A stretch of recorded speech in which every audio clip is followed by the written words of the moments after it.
Leadership. What does that look like? What does it mean? I'm Lori Van, and I'm a counselor in Dallas, but I'm also a business consultant. And today, in our Psychology of Business series, I want to touch on a little bit about leadership, specifically role modeling. And I want to ask you, what do you think you're role modeling to your staff? Are you an office bully? By your practices, are you instilling the right things in your employees? And if you put down others, if you are making jokes at employees' expense, then is that the kind of culture that you want in your work environment?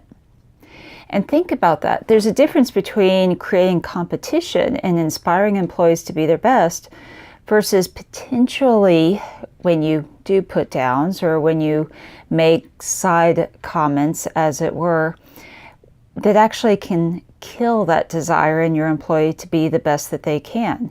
Because maybe that brings up some resentment for them. But we know that a hostile work environment is never a productive one. It backfires, it explodes. And I'm sure you can think of lots of examples where that's happened. What about gossiping? It may seem like it's not a big deal, it's just a side comment, but understand it gets back to the person.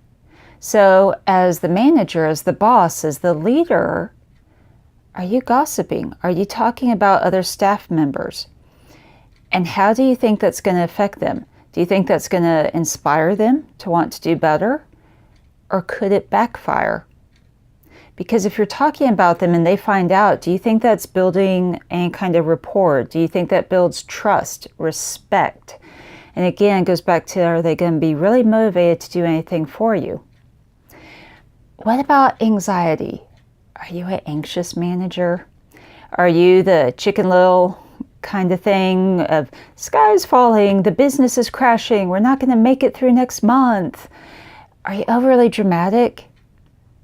Is this the image that you want your staff to have of you, which in turn can translate into the image of the company? Now, successful companies usually don't come across as being anxious or dramatic. So as a manager, keep that in mind. What are you role modeling to your staff? But that also carries out to what do you role model to your customers? What are you really saying about the company? And there's also a difference between confident versus cocky. It's good to be confident. That's great. And especially if you are confident about your product. That's what you should be. You should believe in your product. But don't be a know-it-all. Don't be cocky. Don't be arrogant, because that's really distasteful. That turns people off. And that is not good role modeling for your staff members. Because think about it. You're going to have an office full of cocky people. You think anyone's going to be listening to one another? Do you think anything productive could happen from that? Do you think that maybe people start to get cutthroat? And again, how is that a great environment to work in? And it's not going to produce the results that you would hope that it would. And then finally, the last one I'll talk about is, well, it's okay to be an introvert. Everyone has a little bit of introvert in them. But do you isolate? Are you the type of leader that keeps to themselves? You're aloof. Do you think that instills confidence in your staff members? What if there's a problem? Do you think that they're going to want to approach you? And it's true not just for the isolating manager, but for some of these other examples I mentioned too. You want your employees to feel like they can approach you, because that goes to respect. It goes to trust. It goes to building the environment that's going to be more productive. And isn't communication part of a healthy work environment? How are you going to get things done if no one talks to each other? How are you really going to understand the heartbeat of your organization if you're not communicating with your staff? So these are just a couple of tips that I want to throw out for you.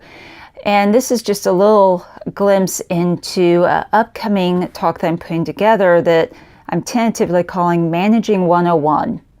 It's a guide for those that are supervisors, managers, bosses, leaders of their company, because they're not teaching this stuff in school.